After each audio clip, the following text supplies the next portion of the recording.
Voilà, bonjour, merci à toutes et à tous d'être présents en nombre encore cet après-midi, en cette fin d'après-midi pour cette nouvelle conférence de l'Unipop Histoire.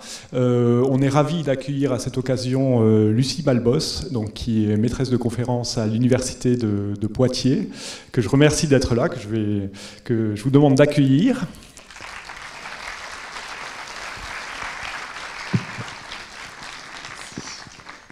Voilà, alors, bien sûr, une conférence sur le monde viking et bien sûr ces mondes scandinaves que l'on connaît peu finalement, en dehors de cette figure un peu tutélaire et qui a pris tellement de place du viking. Donc comme on est aussi en Unipop de ville en ville, je vais prendre quelques instants pour remercier l'ensemble des salles qui sont en direct ici à Pessac. Peut-être que Lucie Malbos peut s'installer pendant ce temps. Alors je vous disais, Lucie Malbos est spécialiste de cette question, elle est donc maître de conférence à Poitiers, elle fait aussi partie du Centre d'études supérieures en civilisation médiévale, si je ne m'abuse. Elle a écrit de nombreux ouvrages à la fois sur la civilisation scandinave de ce haut Moyen-Âge, notamment deux livres qui vous sont présentés aussi ce soir. Le premier livre, c'est dans la collection Mondes anciens chez Belin sur les peuples du Nord. Et puis un autre livre passionnant qui s'intitule Le monde viking à travers portraits de femmes et d'hommes de l'ancienne Scandinavie. Voilà, donc vous pourrez découvrir ces deux ouvrages à la fin. Donc je remercie encore Lucie Malbos d'être là, et puis je lui cède la parole, sachant qu'on aura aussi un peu de temps à la fin pour poser vos questions. Merci beaucoup.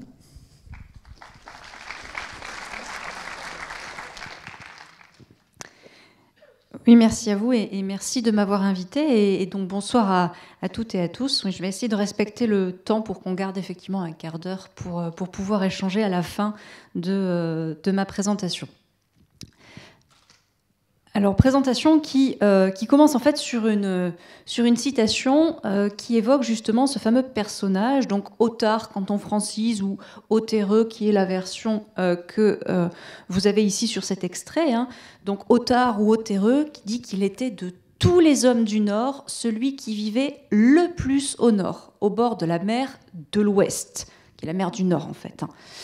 Il dit toutefois que la terre se prolongeait encore loin vers le nord. Il dit qu'un jour, il voulut découvrir jusqu'où la terre s'étendait vers le nord et si quelqu'un vivait au nord de ces contrées désertiques.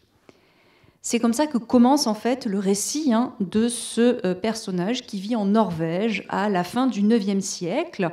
Et donc vous le voyez, il est beaucoup question de nord dans cet extrait. Ce personnage, on le connaît très mal, on ne le connaît en réalité par aucune autre source hormis ce récit. On ne sait pas si c'est un explorateur, si c'est un marchand, si c'est un pirate. C'est peut-être un petit peu tout cela à la fois. C'est finalement peut-être une forme de viking, pour employer ce terme sur lequel on va revenir. Donc une figure un peu emblématique, devenue même iconique du Moyen-Âge. Une figure qui est aussi actuellement, vous l'avez peut-être remarqué, très à la mode, puisque depuis une bonne dizaine d'années, il ne s'écoule pas quelques mois sans qu'il y ait une série, un film, un jeu vidéo, une bande dessinée et autres qui sortent en touchant, alors de près ou de loin, aux Vikings. Le viking, c'est vraiment une figure qui imprègne très fortement notre imaginaire, et ça a été rapidement rappelé en introduction, qui en fait, paradoxalement, est quand même très mal connu, notamment pour sa dimension vraiment historique. Une fois qu'on dépasse le mythe et les quelques images qu'on a en tête, on est souvent un tout petit peu plus sec. Alors les images qu'on a souvent en tête, lorsqu'on prononce le mot viking, je les ai résumées en 3, alors qui sont très caricaturales, mais justement c'était l'idée de l'ouverture.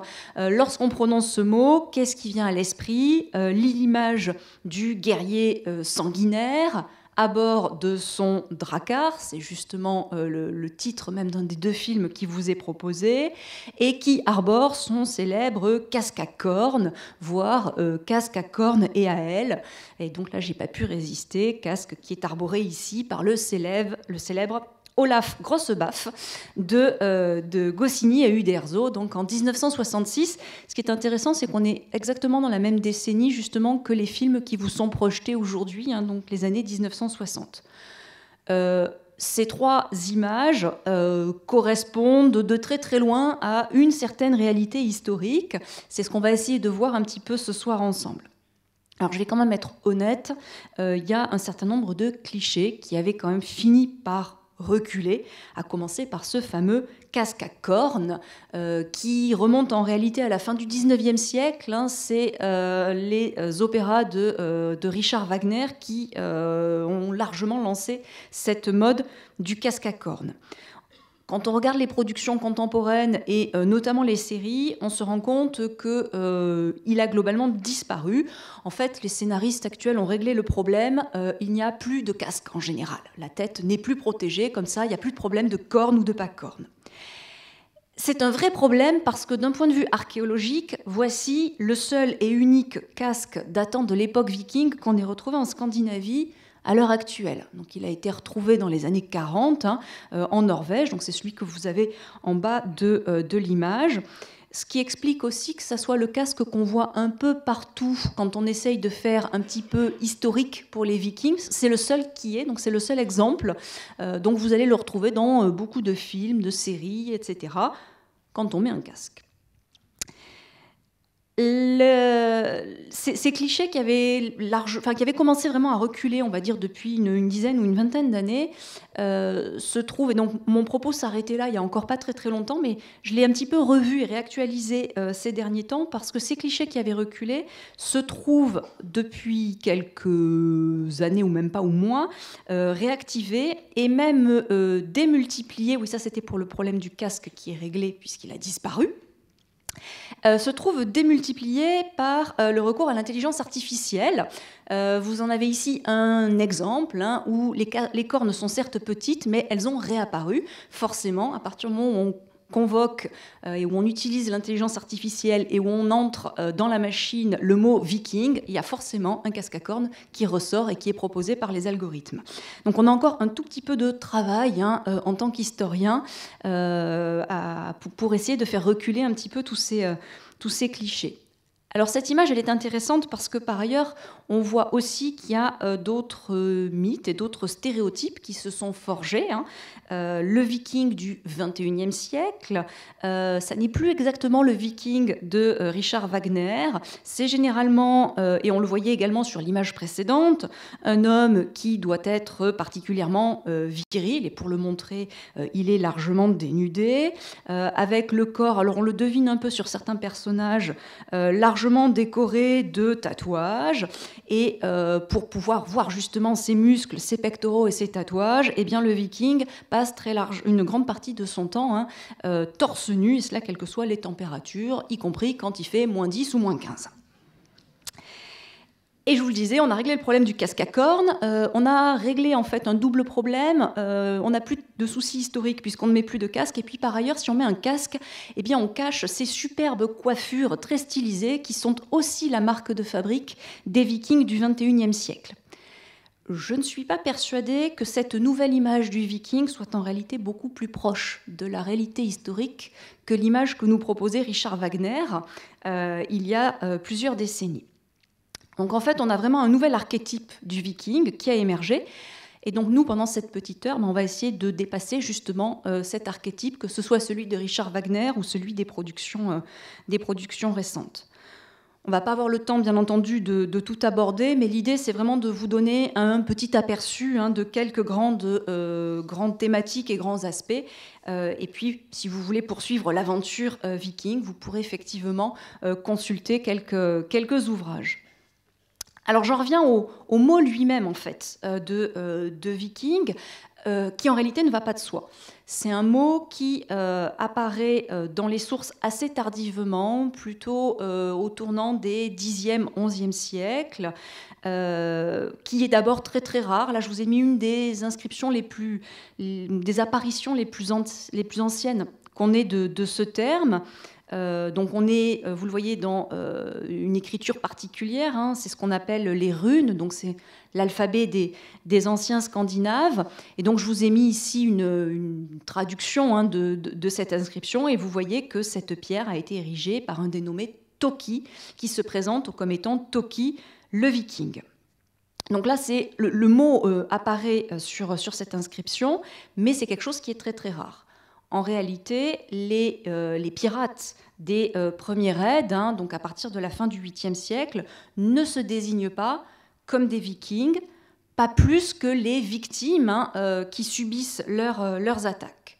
Alors comment est-ce qu'on les désigne ? On les désigne soit par leur origine géographique, on parle notamment en latin d'hommes du Nord, on parle aussi parfois de Danois.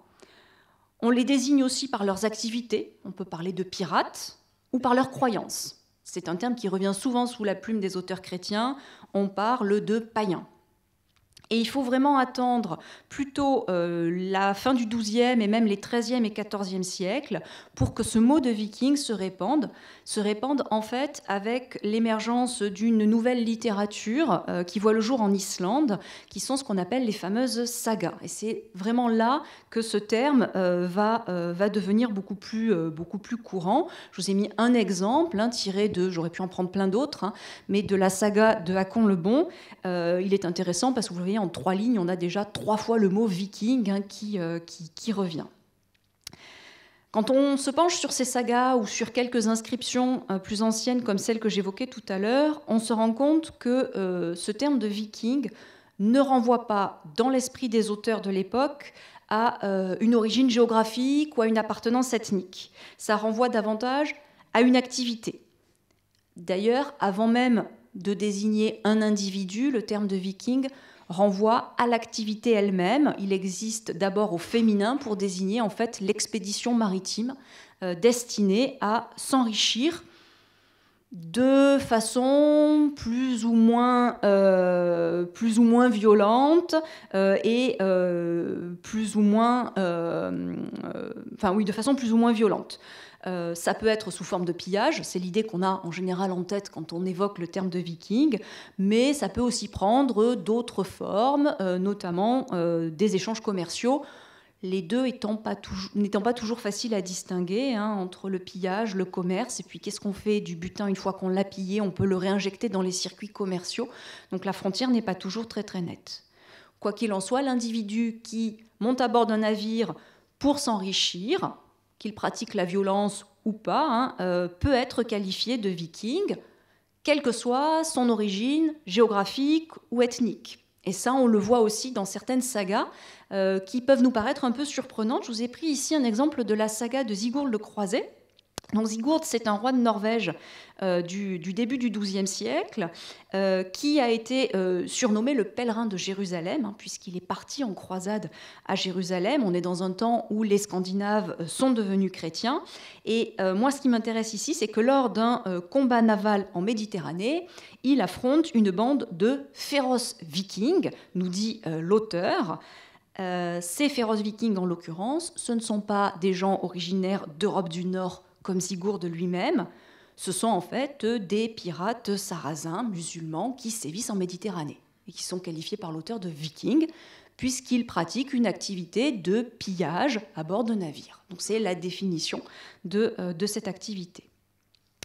En réalité, c'est nous, contemporains du XXe, XXIe siècle, hein, qui employons généralement ce terme comme un synonyme de scandinave, ce qu'il n'est pas en réalité, puisque si vous m'avez bien suivi, hein, tous les Scandinaves ne sont pas des Vikings, et inversement, tous les Vikings n'étaient pas nécessairement des Scandinaves. Le fermier qui naît, vit et meurt au fond de sa ferme dans la campagne norvégienne ou suédoise, il n'a jamais pris la mer, ce n'est pas un Viking. Inversement, un mercenaire ou quelqu'un qui rêve d'aventure et de richesse et qui est originaire d'Angleterre, du nord du monde franc ou de n'importe quel autre endroit et qui se joint à une bande viking pour s'enrichir à bord d'un navire, c'est un viking, même s'il n'est pas originaire de Scandinavie. Donc les Vikings ne sont pas un peuple, et c'est la raison pour laquelle, si vous consultez quelques publications récentes, vous allez vous rendre compte que de plus en plus les chercheurs, donc les historiens, les archéologues, emploient la minuscule pour ce terme, et ont renoncé à la majuscule. On ne met pas de majuscule à une activité, vous ne mettez pas de P majuscule à pirate ou de M majuscule à marchand, et donc on ne met pas non plus de majuscule à viking. C'est un petit peu comme le casque à cornes, c'est pas encore gagné, parce que 9 fois sur 10, quand je l'écris avec une minuscule, pensant que j'ai fait une faute d'orthographe, on me remet soigneusement la majuscule. Et donc je remercie l'Université populaire de Pessac d'avoir bien respecté ma minuscule sur le programme. C'est pas si courant, donc je le souligne. Cela étant, sur le titre, je faisais la remarque tout à l'heure, le problème a été réglé, tout était en majuscule, comme ça il n'y a pas de souci. Alors cette finalement double activité ou activité un peu mixte entre pillage et échange, elle s'étale dans le monde nord-européen pendant à peu près 3 siècles.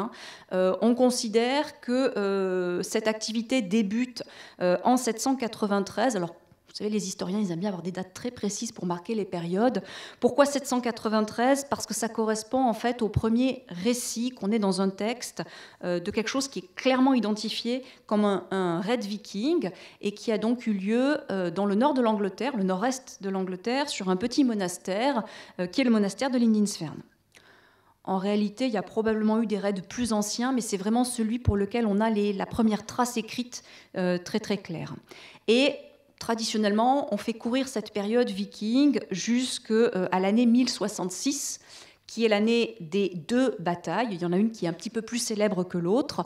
La première, c'était la bataille de Stamford Bridge, au cours de laquelle un roi de Norvège a été tué en tentant d'envahir l'Angleterre. Mais il a considérablement affaibli les forces anglo-saxonnes lors de cette attaque. Et quelques semaines plus tard, un autre personnage qui, lui, ne vient pas de Scandinavie, mais qui a des ancêtres scandinaves, qui est le duc de Normandie, un dénommé Guillaume, tente la même aventure. Et là, lui, il a beaucoup plus de succès et il parvient à vaincre les forces anglo-saxonnes à la bataille de Hastings. C'est celui qu'on connaît sous le nom de Guillaume le Conquérant.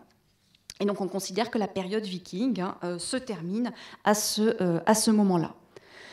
Donc entre 793 et 1066, les Vikings sillonnent les mers, donc des îles britanniques jusqu'aux actuelles Russie et même Ukraine.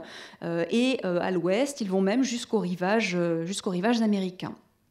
Donc pour désigner cette période de 793 à 1066, les historiens ont pris l'habitude de parler d'époque ou de période viking.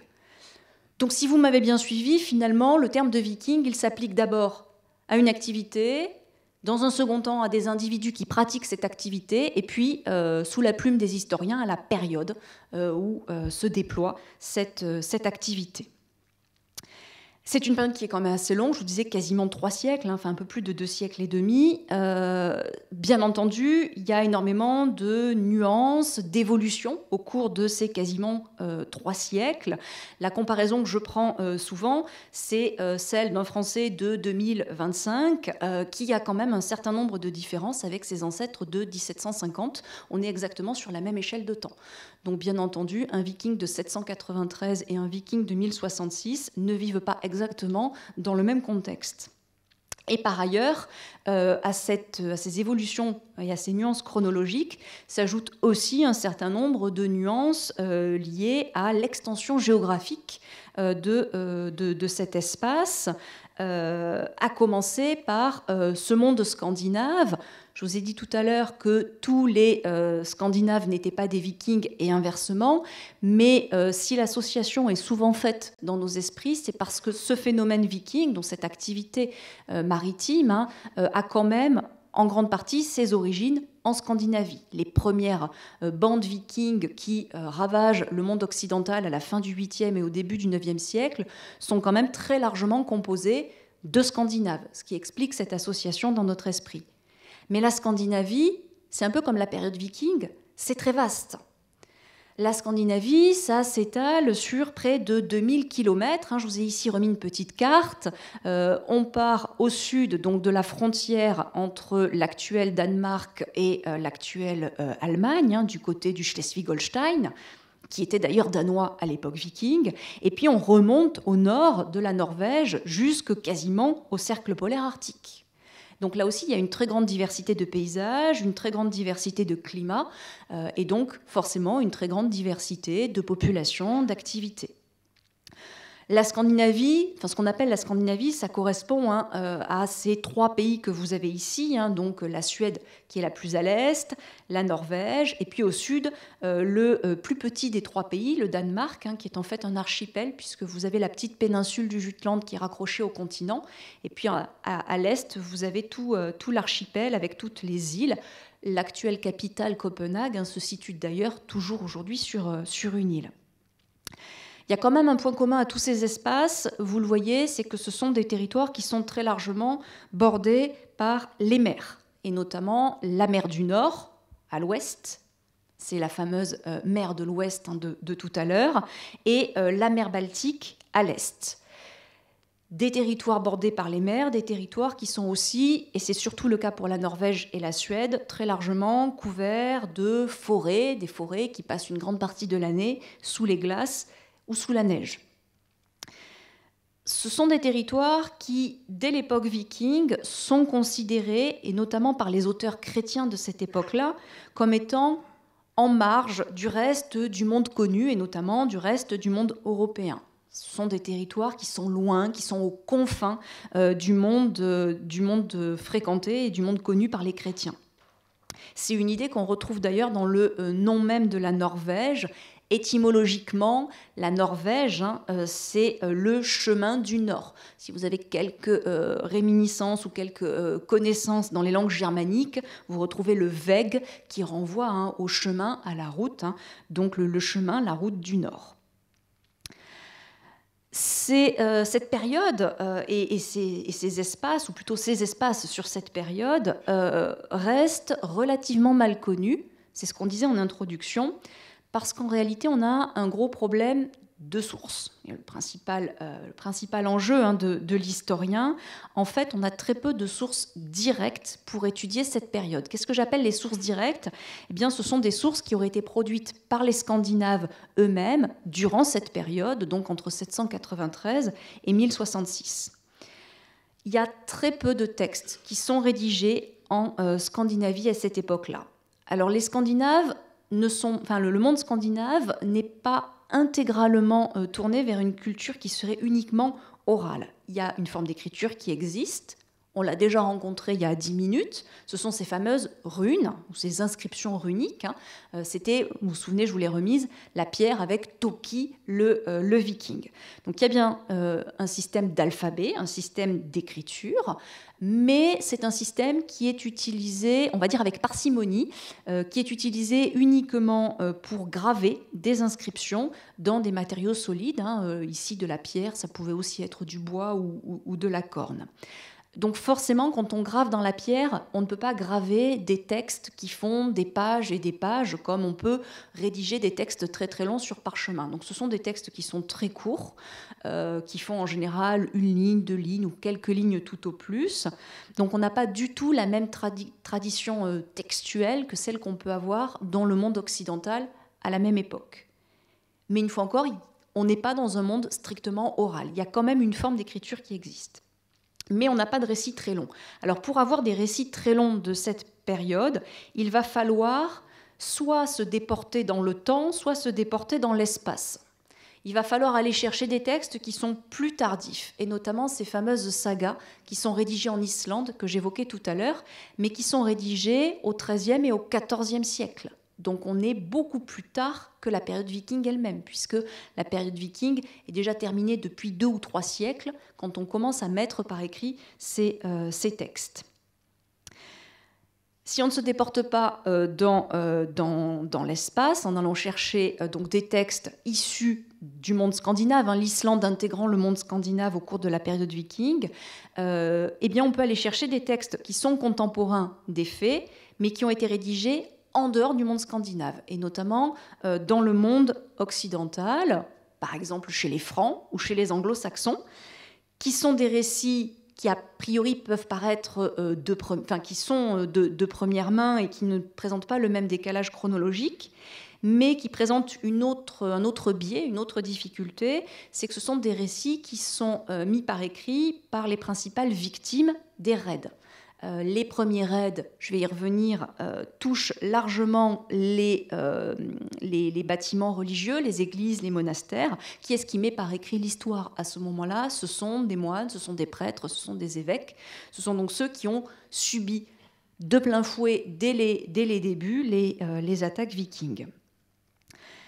De l'importance d'aller chercher un certain nombre d'autres informations, et notamment des données matérielles. L'archéologie est indispensable pour pouvoir faire l'étude du monde scandinave à cette époque-là, que ce soit pour étudier les bateaux, les bâtiments, les objets du quotidien, les pratiques funéraires, bref, tous les aspects de la vie des sociétés scandinaves. J'ai gardé pour la fin et un petit peu à part le texte sur lequel je vais revenir, qui est un texte exceptionnel, sur lequel j'ai ouvert cette conférence, qui est ce fameux récit du voyageur norvégien Ottar, auquel je reviens parce qu'on a vraiment un texte qui est assez exceptionnel et je vais donc vous raconter maintenant un petit peu l'histoire de cet Ottar. Alors, je vous disais tout à l'heure qu'on ne sait pas grand-chose d'Ottar, en dehors de ce qu'il nous raconte dans son récit. Alors, comment est-ce qu'il se présente? Il se présente comme le Norvégien vivant le plus au nord. Vous vous souvenez tout à l'heure, il était question beaucoup de nord dans la première citation. Donc, il vit le plus au nord, il vit au bord de la mer de l'Ouest, qui est donc la mer du Nord. Concrètement, il est originaire de la région qu'on appelle le Hålogaland, c'est-à-dire vraiment les territoires qui sont les plus au nord de la Norvège. On est vraiment dans ces confins septentrionaux. Vous le voyez ici sur la carte, alors qui en grand rend beaucoup moins bien, mais c'est le petit point jaune qu'on vous a mis en haut. Alors c'est un point un peu arbitraire parce qu'on ne sait pas exactement, on n'a pas les coordonnées GPS de l'endroit où habitait Ottar. On ne sait pas exactement, mais il vient de par là, en gros. Il vient de cet espace et il n'est pas n'importe qui. Il précise dès les débuts de son récit qu'il est parmi les hommes les plus importants de son pays. Alors c'est bien, en même temps c'est un peu vague. Qu'est-ce que ça veut dire parmi les hommes les plus importants de son pays? Il ne nous en dit pas plus. Ça renvoie en fait à l'organisation politique un peu spécifique du monde scandinave à cette époque-là. On est dans des territoires plutôt qui sont encore très fragmentés au plan politique. Il ne faut pas du tout s'imaginer la Scandinavie comme ce triple bloc étatique qu'on a aujourd'hui avec un royaume de Danemark, un royaume de Norvège et un royaume de Suède. On est plutôt dans un ensemble de petites régions qui sont dirigées par des chefs, des petits rois, des jarls, appelons-les comme on veut, mais dans tous les cas, on n'a pas un roi des Norvégiens, un roi des Danois et un roi des Suédois. Et d'ailleurs, Ottar ne fait jamais référence à un roi norvégien dont il dépendrait. Il est probablement le petit chef de sa région, donc au nord de la Norvège. Donc pas de construction étatique royale encore à cette époque-là. Ça ne veut pas dire que ces sociétés ne sont pas organisées au plan social et politique. Au contraire, on a même affaire à des sociétés qui sont très hiérarchisées, je vous disais, avec des petits rois ou des petits chefs au sommet, et un système qu'on peut représenter de façon schématique sous une forme pyramidale, qui redescend jusque tout en bas de la société, aux esclaves, vous le voyez, en passant par ce qu'on appelle les bønder, au singulier le bandit, qui est l'ossature un petit peu de cette société, ce qu'on traduit traditionnellement par l'homme libre, qui est vraiment l'individu central, dans le sens où c'est celui qui prend les décisions et qui fait très largement fonctionner la société. C'est le bandit qui peut monter une expédition maritime, donc une expédition viking. C'est celui qui est propriétaire de ses terres. C'est également quelqu'un qui, normalement, est issu de bonne famille. Et donc ça, on le voit parce que c'est quelqu'un qui doit être capable de remonter sur plusieurs générations et dire qu'il est fils d'eux, qu'il lui-même était fils d'eux, qu'il lui-même était fils d'eux. Et plus loin on peut remonter, et mieux c'est. Et surtout, c'est quelqu'un qui, en raison de cela, de cette possession de la terre, de cette appartenance à une famille importante, c'est quelqu'un qui peut siéger à l'assemblée locale, ce qu'on appelle le Ting dans les sociétés scandinaves. C'est là qu'on porte les différentes affaires, c'est là qu'on va pouvoir juger un certain nombre d'offenses ou de délits. Et puis le bondi, c'est aussi celui qui est habilité à porter les armes. Donc c'est quelqu'un qui a un statut social important dans ces sociétés. Ottar est de toute évidence au moins un bondi. Il est probablement plus que cela. Il fait probablement partie des chefs norvégiens. Je vous disais qu'on n'avait pas les coordonnées GPS de sa résidence, mais on peut imaginer que Ottar vivait dans quelque chose qui ressemble un petit peu à cela. Alors ici, vous avez, alors non pas un bâtiment viking, puisque tous les bâtiments, il n'existe plus de bâtiments vikings en élévation, ils se sont tous effondrés, ont pourri au fil du temps, mais on a une reconstitution à partir de fouilles archéologiques qui ont été faites. On n'est pas très loin de chez Ottar, on est tout au nord de la Norvège, dans les îles Lofoten, donc au lieu qui s'appelle Borg, et où on a découvert l'une des plus grandes halles scandinaves, donc de l'époque viking. Donc on peut imaginer qu'Ottar habitait dans quelque chose de similaire, peut-être un petit peu plus petit. La taille du bâtiment dépend de la taille, de la puissance et de la richesse du chef. Donc vous le voyez, c'est un bâtiment assez emblématique, tout en long, qui se structure en général autour d'une pièce centrale. Vous la voyez en dessous, on est toujours dans une reconstitution organisée autour du foyer. Et c'est là qu'en général, le chef de famille ou même le chef de la région a ce qu'on appelle le haut siège, donc un siège un peu surélevé, sur lequel il prend place et où il peut prendre un certain nombre de décisions. On a retrouvé dans la grande halle de Borg, lors des fouilles archéologiques, un certain nombre d'objets plutôt luxueux qui font référence justement au statut élevé des habitants du lieu. Donc le fait que la halle soit très grande, mais aussi les objets qu'on a pu y retrouver, indiquent que ça n'est pas un simple fermier qui habitait ici. On a notamment retrouvé des objets issus des échanges avec le monde occidental. Je vous ai mis ici quelques objets un peu emblématiques qui sont des verres à boire. Alors, ce n'est pas une photo de ceux qu'on a retrouvés à Borg, mais on a retrouvé des choses similaires à Borg. Alors vous allez me dire, oui, des verres, et alors ? C'est quelque chose qui est assez exceptionnel pour le monde scandinave. Les Scandinaves de l'époque ne savent pas fabriquer le verre, ils ne savent que le refondre, et ils ne boivent pas traditionnellement dans des verres. Ils boivent dans des récipients en corne ou en bois, et donc boire dans un verre en Scandinavie, c'est une façon de se distinguer. Donc c'est des pratiques qu'on retrouve uniquement dans les milieux élitaires ou dans les milieux marchands. Donc on est ici dans un contexte vraiment élitaire. Donc on peut imaginer que Ottar vit dans un bâtiment qui ressemble à cela et peut-être qu'il boit dans des verres en verre, justement dans des récipients en verre et non pas en corne ou en bois comme la plupart de ses contemporains. Comme la plupart des Vikings, Ottar pratique, et ça on le sait en lisant son récit, pratique des activités assez variées, alors qui sont très largement en lien avec la mer. Il chasse, il pêche également la baleine. La baleine, c'est très utile, la peau permet de faire des cordes, la graisse, on s'en sert pour éclairer.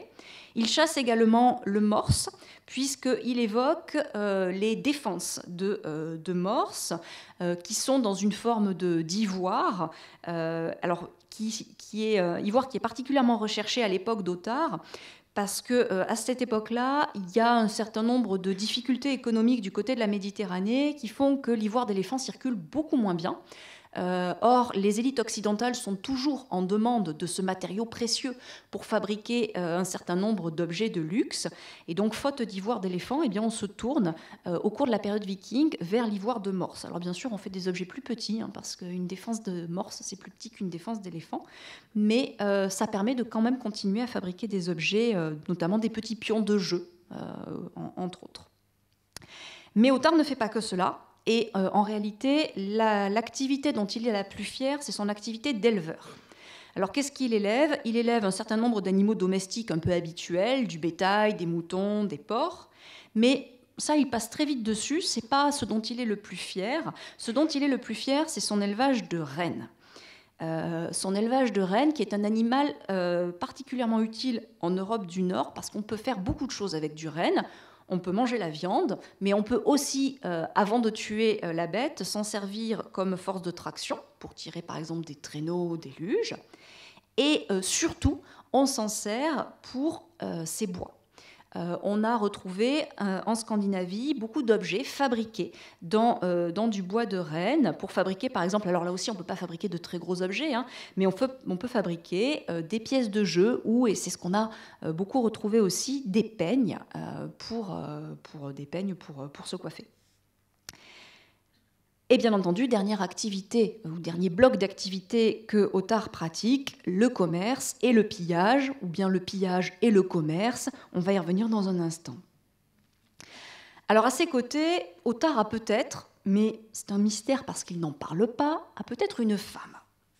Mais ça n'est pas très surprenant qu'il n'en dise rien, parce que les femmes restent les grandes invisibles des sources médiévales, pas que médiévales d'ailleurs, et c'est pas spécifique au monde scandinave non plus.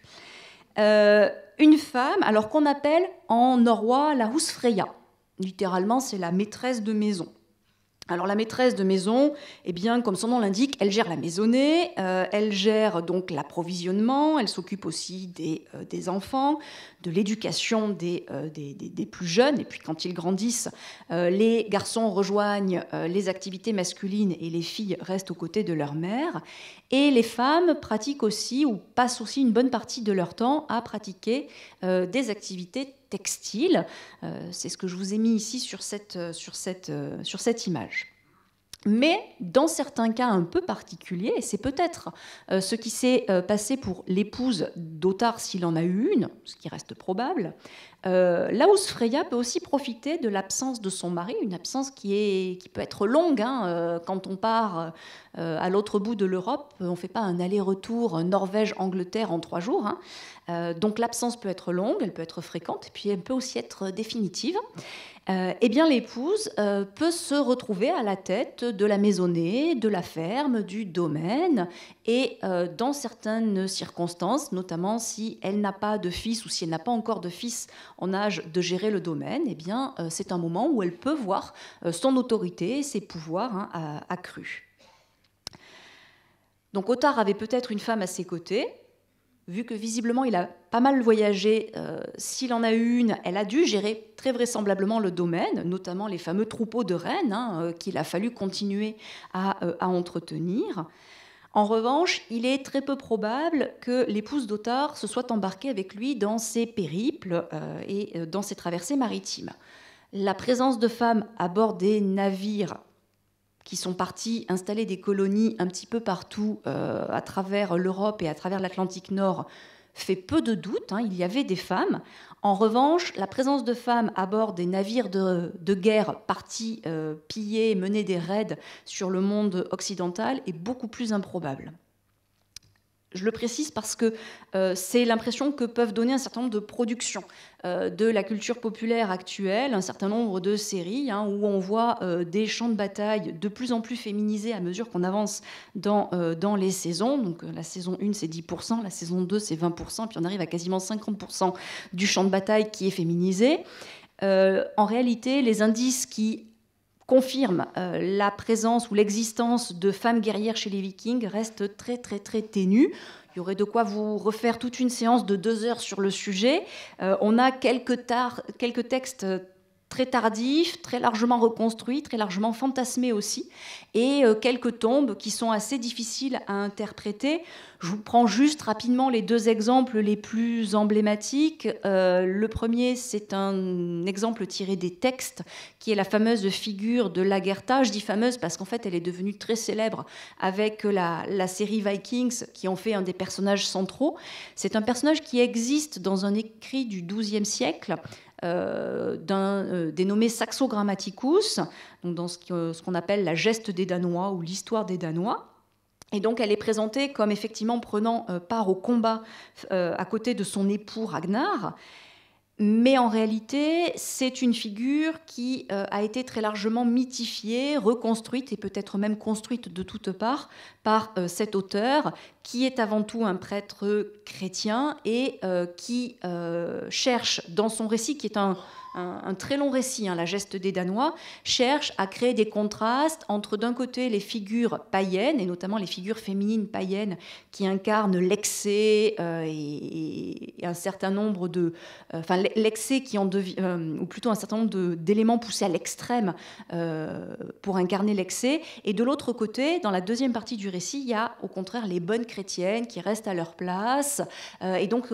Saxo Grammaticus crée ce contraste. Sous sa plume, Lagertha n'est pas une figure positive, c'est au contraire une sorte d'anti-miroir des figures chrétiennes qui arrivent un petit peu plus tard. Et pour reconstruire cette figure, il va piocher non pas dans ses connaissances du monde viking, qu'il maîtrise très très mal, mais dans sa culture livresque issue notamment de la tradition antique. Et donc le modèle qu'il utilise, c'est tout simplement celui des Amazones pour reconstruire cette figure qui est très largement mythifiée. Et je vous ai mis un tout petit extrait de son récit, où par ailleurs, c'est intéressant de le voir, il souligne lui-même que, c'est le milieu du texte, tout le monde s'émerveille des actions incomparables au combat de cette dénommée Lagertha. Si on s'émerveille de quelque chose, c'est qu'a priori, c'est quelque chose qui reste inhabituel, exceptionnel. S'il y avait beaucoup de femmes qui s'étaient battues, les autres guerriers l'entourant ne se seraient pas émerveillés. Donc quand bien même il y aurait eu une femme prenant les armes, ça restait quelque chose de très très exceptionnel. Alors le débat a été relancé il y a une petite dizaine d'années à la suite d'analyses ADN qui ont été menées sur une tombe qui a été découverte en Suède. Alors il y a longtemps, elle a été découverte à la fin du 19e siècle. Et lorsque l'archéologue l'a découverte à la fin du 19e siècle, il l'a de suite interprétée comme la tombe d'un très grand même, guerrier viking. Parce qu'il y a énormément d'armes à l'intérieur, épées, haches, boucliers. Vous le voyez, il y avait même 2 chevaux sacrifiés pour accompagner le défunt. Et donc, depuis plus d'1 siècle, on l'interprétait comme une tombe masculine en raison de la présence des armes. Les analyses ADN qui ont été menées en 2015 et dont les résultats ont été publiés 2 ans plus tard ont montré qu'il n'y avait pas de chromosome Y dans la tombe. Donc ça pose un certain nombre de questions et de problèmes d'interprétation. Ça a suscité beaucoup de débats. Ça a soulevé le problème de l'interprétation des tombes et aussi celui de la représentativité de cette tombe. C'est pas parce qu'on a une tombe féminine avec des armes qu'on peut en conclure que la plupart des femmes scandinaves de l'époque se battaient. Les tombes féminines contenant des armes en Scandinavie se comptent sur les doigts, on va dire des 2 mains, grosso modo. Donc pour les milliers de tombes qu'on a pour le monde scandinave. Et par ailleurs, ça pose, je vous le disais, le problème de l'interprétation du mobilier funéraire. Une tombe, l'image que je prends souvent, c'est que c'est toujours une sorte de mini-pièce de théâtre. C'est-à-dire que vous mettez en scène le mort. Et les objets que vous choisissez pour l'accompagner, il a pu les utiliser de son vivant, mais pas forcément. Alors c'est vrai pour une femme, c'est vrai pour un homme aussi. Et donc à partir du moment où on met une épée dans une tombe, ça ne veut pas forcément dire que l'individu qui est entouré avec s'est servi de l'épée en question. Je prends l'exemple de l'épée en particulier parce que c'est vraiment un objet très particulier. C'est une arme de guerre, mais c'est aussi un marqueur statutaire. Tout le monde n'a pas une épée, n'importe quel guerrier n'a pas une épée. Et donc quand on met une épée dans une tombe, qu'est-ce qu'on veut dire ? On veut dire que la personne était un guerrier, que la personne était importante. Le problème, c'est qu'on n'a pas les clés, de lecture. Ce qui est certain, c'est que cette tombe est une tombe de femme et que c'est la tombe de quelqu'un de très important et d'exceptionnel. Donc ça, c'est en soi déjà intéressant. Il y avait des femmes qui avaient un statut suffisamment important et suffisamment élevé pour pouvoir être enterrées de cette façon, de façon aussi prestigieuse qu'un homme, en réalité. Je m'éloigne un peu d'Ottar, donc je reviens à Ottar. Ottar qui s'est donc embarqué sans sa femme sur son navire pour aller découvrir, nous dit-il, jusqu'où s'étend le Nord. Vaste programme. Il prend donc la mer. On l'a vu tout à l'heure, le monde scandinave est entouré par l'eau, donc ça n'est pas surprenant. La mer est vraiment partout, elle est partout d'un point de vue géographique, elle est partout aussi d'un point de vue mental. Elle occupe une place essentielle dans l'imaginaire, dans les représentations, à commencer par les croyances et la mythologie scandinave, où on retrouve un certain nombre de figures et de divinités. Et parmi ces nombreuses divinités, les Scandinaves de l'époque viking étant encore très largement polythéistes, donc ils croient en plusieurs dieux. Et bien parmi ces dieux, il y a notamment le dieu de la mer et des vents, qui est un dénommé Njörd. Alors c'est pas la divinité scandinave la plus connue, on a souvent en tête Odin ou Thor, mais il y a aussi le dieu de la mer et des vents, qui est la divinité qu'on convoque pour apporter la bonne fortune en mer, la bonne pêche aussi. Mais c'était aussi une divinité qui est connue pour être le mal marié, puisque Njörd a eu la mauvaise idée d'épouser une dénommée Skasi, qui est une géante venue des montagnes glacées. Vous allez me dire, après tout, pourquoi pas? La difficulté, c'est que lorsqu'ils sont ensemble, Njörd ne supporte pas le hurlement, et notamment pendant la nuit, le hurlement des loups dans la montagne, et Skasi ne supporte pas le cri des oiseaux marins, le clapotis des vagues et le bruit du marteau lié à la construction des navires. C'est un petit peu ennuyeux pour un couple qui est à mi-chemin entre le monde maritime et le monde des montagnes. Ça démarre très mal et ça se termine d'ailleurs mal, enfin mal si on peut parler. Il décide dans un premier temps de faire 6 mois d'un côté, 6 mois de l'autre. Et puis vous savez, la garde alternée, c'est une solution qui fonctionne toujours très très mal. Donc après 6 mois à la montagne, 6 mois à la mer, mais ça ne règle pas le problème. Et donc le couple finit par se séparer. Je vais vous épargner tout le détail de l'analyse du mythe, mais c'est intéressant. Je m'arrête sur 2 points. Alors, je m'arrête juste sur le fait qu'ils se séparent. Au passage, on peut divorcer dans la société scandinave de l'époque viking. Et puis surtout, moi, ce qui m'intéresse, c'est qu'on a finalement les 2 aspects. On a une sorte de condensé, de résumé de ces sociétés scandinaves qui sont certes tournés vers la mer et les navires, mais qui sont aussi tournés, et parfois même tiraillés entre les deux, tournés vers la montagne avec ses skis et la chasse. Vous le voyez par exemple avec la représentation ici du début du XXe siècle de cette géante Skasi. Ce mythe, je vous le disais, nous rappelle que les anciens Scandinaves sont encore païens, donc ils ont des croyances polythéistes avec un ensemble de divinités très très large. Je vous rassure, on ne va pas toutes les passer en revue, on n'a pas le temps. Je reviens rapidement sur celle qu'on a plus en tête, beaucoup plus que Njörd, la figure d'Odin qui trône, siège dans son Valhalla, ou Valhöll si on garde le terme plus proche du norrois, qui est une sorte de paradis dans lequel les guerriers les plus valeureux festoient aux côtés d'Odin. Alors une sorte de paradis parce que c'est un paradis utilitaire. L'objectif dans la Valhöll n'est pas de s'enivrer et de s'empiffrer éternellement. Odin a choisi les meilleurs guerriers pour avoir à ses côtés les plus valeureux lors de la grande bataille finale des dieux contre les forces du chaos. C'est ce qu'on appelle le Ragnarök dans la mythologie scandinave. Donc une partie du temps est certes passée à boire et manger, mais l'autre partie du temps est aussi consacrée à s'entraîner à la guerre dans l'optique de cette grande bataille finale. Odin, c'est la figure qu'on a souvent à l'esprit. Si je vous avais demandé de citer une divinité scandinave, c'est probablement celle qui serait revenue. Mais en réalité, le dieu le plus populaire à l'époque viking, c'était plutôt l'autre figure qu'on a quand même aussi un peu à l'esprit, c'était plutôt Thor. Thor qui est le dieu du tonnerre et des éclairs qu'il fait tomber avec son marteau, et donc aussi le dieu de la pluie. C'était donc une divinité qui était beaucoup plus convoquée et vénérée par les anciens Scandinaves, et donc les paysans, les fermiers, beaucoup plus que Odin. C'est une divinité qui est là aussi beaucoup plus utile que Odin. Pourquoi est-ce qu'on a souvent davantage Odin en tête? Eh bien parce que les textes qui nous évoquent ces divinités sont des textes qui ont été écrits par l'élite, pour l'élite, et qui donc se concentrent sur les figures élitaires. Et Odin, c'est le dieu des dieux, c'est aussi le dieu de l'élite, c'est le dieu des activités de l'élite, notamment le dieu associé à la poésie. Et donc c'est le dieu qui revient davantage dans nos sources écrites, beaucoup plus que le dieu du petit paysan qui invoque Thor pour qu'il pleuve sur la récolte. J'en ai cité 2, non 3, avec Njörd, mais en réalité, c'est pour ça qu'on ne peut pas tout passer en revue, le catalogue, il est sans fin. Pourquoi il est sans fin? Eh bien parce que c'est là un peu la particularité du polythéisme, c'est que c'est un ensemble de croyances qui peut être, et qui est même généralement, très très mouvant.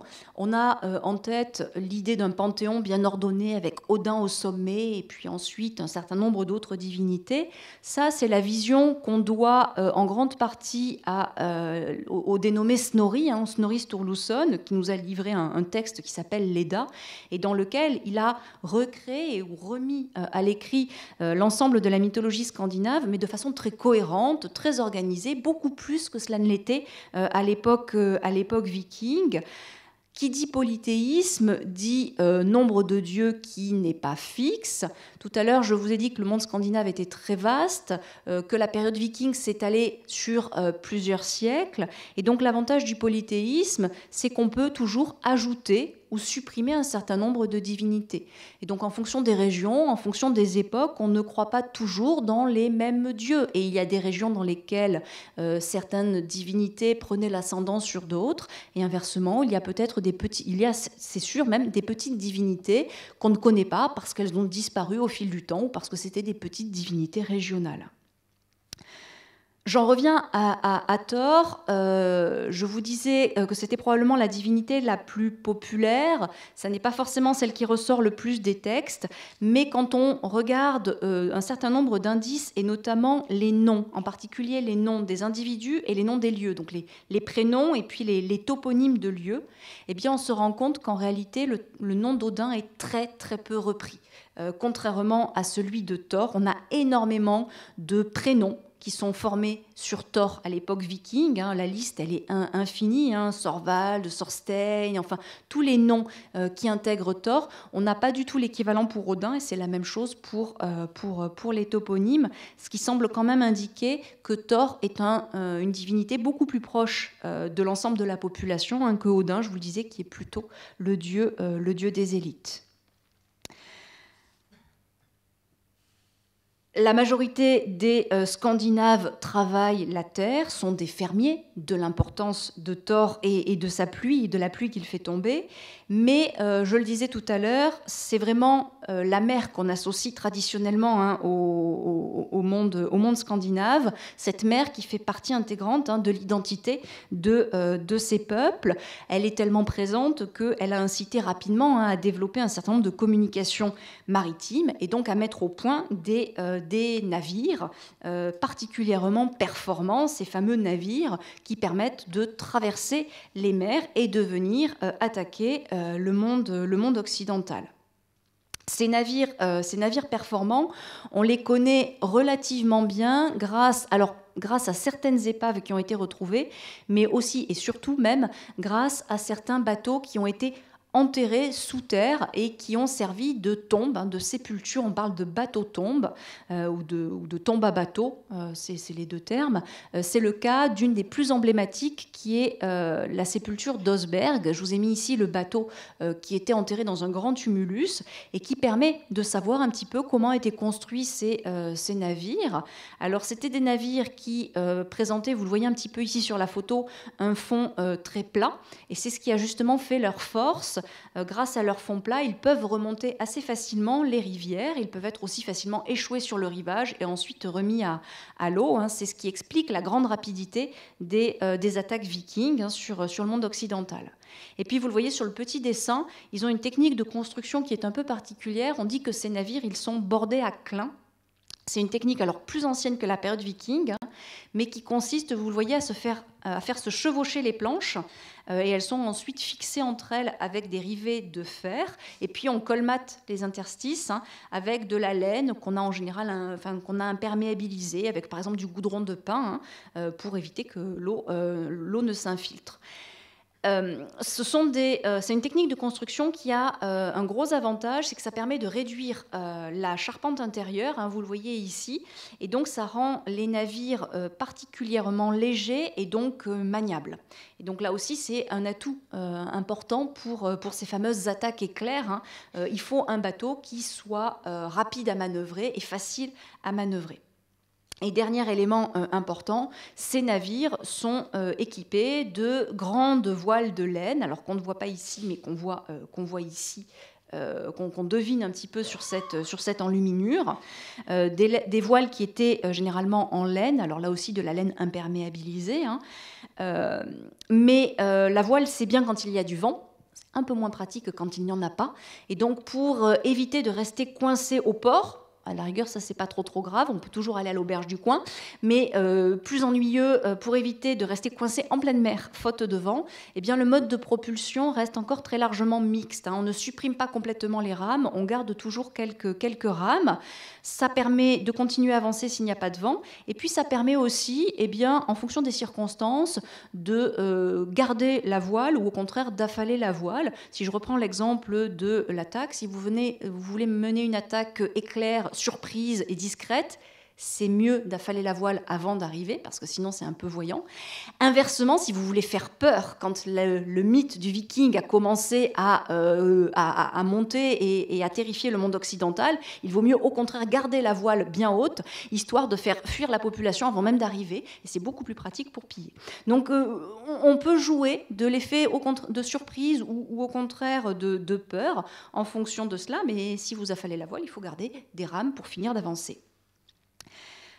Dans tous les cas, et c'est un peu comme le mot viking tout à l'heure, c'est même pire que le mot viking, les contemporains ne parlent jamais, il n'y a aucun texte de l'époque où vous trouverez le terme de drakkar. Le terme de drakkar, c'est un mot qui, et ça on l'ignore souvent, mais qui n'existe qu'en français. En anglais, ça n'existe pas. Dans les langues scandinaves non plus. C'est un mot qui a été forgé à la fin du XIXe siècle par un journaliste. Alors, on est en plein contexte romantique. Hein. L'idée était de mettre en avant l'idée du dragon, hein, qui serait la figure de proue de ces fameux drakkar vikings.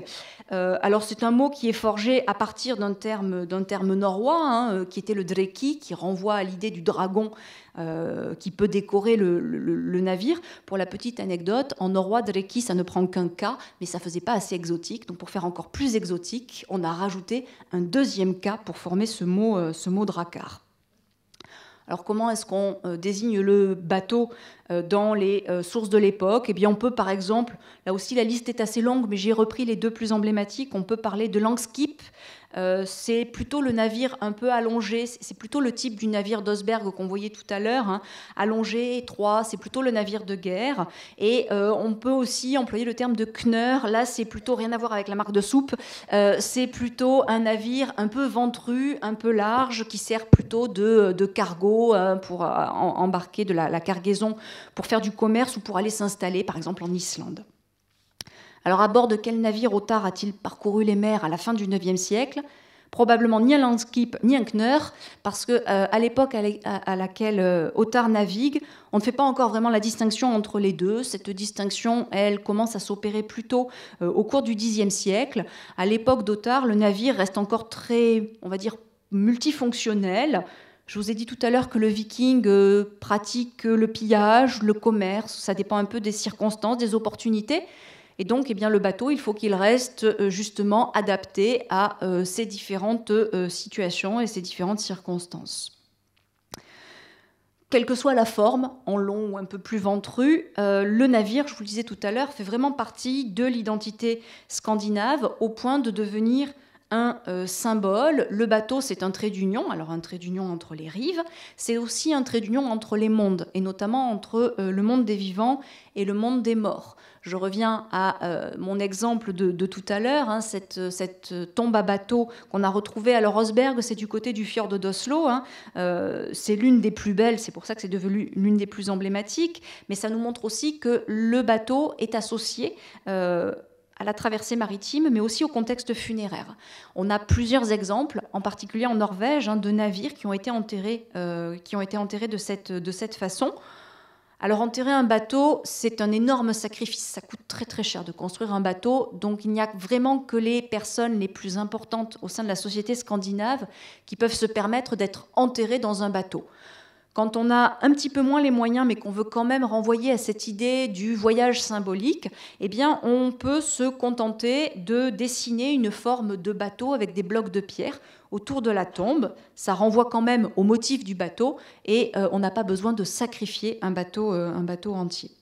Et vous le voyez, c'est aussi un motif iconographique qu'on retrouve de façon assez fréquente, qu'on retrouve sur un certain nombre de pierres, comme celle du Gotland. Je vous ai mis là une des plus belles où on voit bien le bateau. D'ailleurs, on voit bien sa grande voile de laine. Alors, de laine, on ne le voit pas, mais sa grande voile rectangulaire.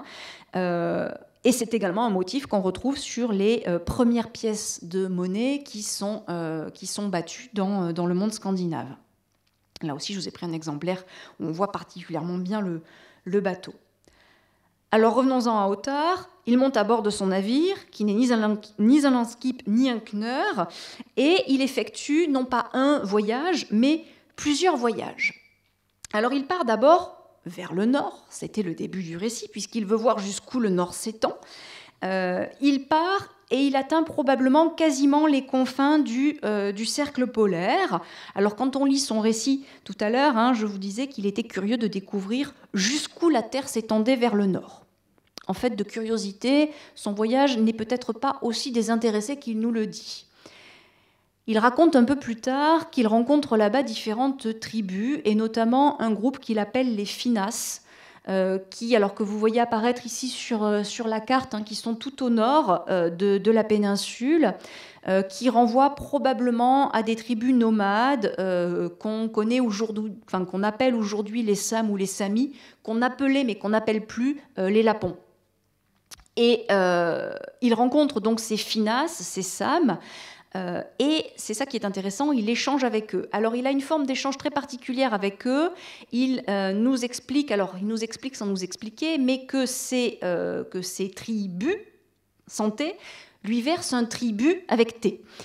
Donc que ces Finas lui versent une forme de redevance, alors on ne sait pas très bien pourquoi, sous forme de peau, de fourrure d'animaux nordiques. On ne sait pas très bien pourquoi, on ne sait pas très bien ce que ça représente en termes de volume et surtout de richesse, mais de toute évidence, Ottar tire une partie de sa richesse de son élevage de rennes, mais aussi de ce tribut qu'il prélève sur ces groupes de Finas. C'est le premier voyage, il remonte vers le nord, par curiosité, puis peut-être aussi pour aller chercher son habituel tribut sur les Finas. Il raconte ensuite un deuxième voyage qu'il ne relie pas directement au premier, mais qui est probablement lié en réalité au premier. Il nous dit qu'après être parti vers le nord, il part vers le sud. Et il se rend notamment vers deux grands ports du monde scandinave de l'époque, qui ont été représentés par les deux autres petits points jaunes que vous avez sur la carte. Un port qui se situe du côté du fjord d'Oslo, qui est le port de Kaupang, et encore plus au sud, un port qui se situe en réalité dans le territoire de l'actuelle Allemagne. On est juste à côté de la ville allemande de Schleswig, qui est le port de Hedeby. Ces deux noms ne vous disent probablement rien du tout aujourd'hui, Kaupang ou Hedeby, pas plus que les autres grands ports de cette époque-là. Si je vous prends l'exemple du grand port au nord du monde franc, c'est celui de Kentovik. Vous avez également celui de Dorestad. Des noms qui ne vous parlent probablement pas non plus. Je vous rassure, ce n'est pas parce que vous êtes mauvais en géographie, c'est parce que ce sont des sites qui ont totalement disparu à la fin de la période viking et qui ont laissé place à d'autres ports qu'on connaît aujourd'hui. Kentovik n'est pas très très loin de l'actuelle Boulogne. Si on prend le sud du monde anglo-saxon, le grand port de l'époque, c'est Hamwick. On est juste à côté de l'actuelle Southampton. Donc on a d'autres ports qui prennent le relais, mais ces ports ont disparu. Et pourtant, c'était vraiment des sites importants. C'était les nœuds économiques du monde nord-européen à l'époque viking, à une époque où le commerce dans les mers nordiques se développe. J'ai rapidement évoqué tout à l'heure le contexte méditerranéen. À partir du 7e siècle, la Méditerranée perd une partie de son dynamisme économique et inversement, on a une forme de basculement vers l'Europe du Nord. C'est vraiment la mer du Nord, la Manche et la Baltique qui prennent un petit peu le relais. C'est là que se développent les principaux échanges. Et c'est ce qui explique que des ports comme Kaupang, comme Hedeby ou comme Kentovik ou Hamwick se développent à cette époque-là. Alors, qu'est-ce qu'on échange dans ces ports? Eh bien, on échange probablement un certain nombre de marchandises qu'évoque Ottar, les fameuses peaux et fourrures d'animaux nordiques qu'il est allé chercher chez les Finas. Pourquoi descend-il à Kaopang et à Hedeby? Probablement pour les écouler. Et en retour, il en profite probablement pour se procurer un certain nombre de marchandises qu'il ne trouve pas chez lui. Vous vous souvenez, il habite tout au nord, quasiment aux confins du cercle polaire arctique. Par exemple, du blé, ça ne pousse absolument pas dans le nord de la Norvège. Ou peut-être aussi, tout à l'heure, je vous ai parlé des récipients en verre dans la grande halle de Borg, peut-être aussi pour se procurer, et ça on sait que certains chefs en faisaient venir, du vin. Bien entendu, la vigne ne pousse pas au nord de la Norvège, mais j'ai envie de dire le top du top à l'époque, c'est de boire dans des verres et de boire non pas de la bière, mais de boire du vin à la mode des élites occidentales. Donc peut-être que Ottar repart avec du vin, du blé dans les cales de ces navires. Ça, c'est le deuxième voyage. Il en effectue un troisième. Ce troisième voyage, c'est le dernier qu'il raconte, cette fois-ci vers l'ouest, pour gagner, c'est la troisième flèche, celle qui est en bleu, pour gagner le sud de l'Angleterre. Ce voyage se fait comme les précédents, en mer, à la voile, et Ottar arrive au terme de cette traversée dans un royaume qu'on appelle le Wessex, qui est dirigé par un roi, donc un roi qui ne règne que sur cette partie sud de l'Angleterre, qui est un dénommé Alfred, qui est passé dans l'histoire sous son surnom Alfred le Grand, et donc qui règne, vous le voyez, vraiment dans ce dernier quart du IXe siècle. L'arrivée d'Ottar à la cour d'Alfred pose beaucoup de questions, parce que Ottar arrive dans un contexte politico-militaire très particulier. Quand Ottar arrive à la cour d'Alfred de Wessex, donc on est vraiment dans la décennie probablement autour des années 880, ça fait à peu près un siècle que les Vikings sévissent sur le monde occidental. Vous vous souvenez, le raid sur Lindisfarne 793, donc on est un siècle plus tôt, plutôt un siècle plus tard avec Ottar. Le monde occidental commence à en avoir l'habitude. Il y a eu une première phase de raids, alors très sporadiques, qui ont d'abord ciblé, je le disais tout à l'heure, des établissements religieux, donc des abbayes, des petites églises, plutôt des lieux mal protégés, peu défendus. C'est très bien un monastère isolé. C'est encore mieux s'il est sur une île, c'était le cas de Lindisfarne. On ne pourra pas entendre les moines crier. Et puis, c'est d'autant plus intéressant qu'en général, il y a toujours des richesses à piller dans une église ou dans un monastère. Vous avez toujours quelques reliquaires, quelques calices, quelques croix, généralement en or, en argent, et éventuellement même avec quelques pierres précieuses. C'est encore mieux. Donc les Vikings vont piller, vont cibler ces lieux dans un premier temps, et puis progressivement, ils vont s'enhardir au cours du IXe siècle, en profitant à la fois des richesses et des faiblesses du monde occidental, et notamment des faiblesses politiques du monde occidental à partir du milieu du IXe siècle, quand les raids vikings commencent vraiment à s'intensifier et se multiplier. C'est aussi un moment où le monde occidental est plus fragmenté que jamais. Charlemagne est mort déjà depuis une génération, et ses héritiers se disputent son ancien empire. Et dans les années 840, l'empire de Charlemagne éclate en 3 morceaux. Qui dit 3 royaumes, dit 3 armées, et dit aussi réaction beaucoup plus difficile face à un ennemi qu'on ne pouvait l'avoir du temps de Charlemagne. Et donc à partir de ces années 840, les Vikings, qui savent très bien que c'est la pagaille politique dans le monde occidental, en profitent pour quitter les littoraux, remonter les rivières, pénétrer à l'intérieur des terres et commencer à s'en prendre non plus simplement à de petites églises ou de petits monastères isolés et mal défendus, mais pour commencer à attaquer des centres plus importants.